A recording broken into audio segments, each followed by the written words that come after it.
Again, it's unusually warm here today. It's 40 degrees here. Back where I'm from, about 50 miles south, it's going to be 50 today.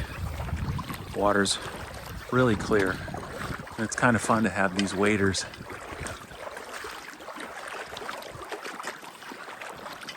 I thought I might be seeing a big bird down the way here. I'm not quite sure. I'm going to zoom in on it. The sunlight's hitting it. It's way over there by that bank. Can't tell. Right there. Can't tell if that's an animal. If it is, it's huge.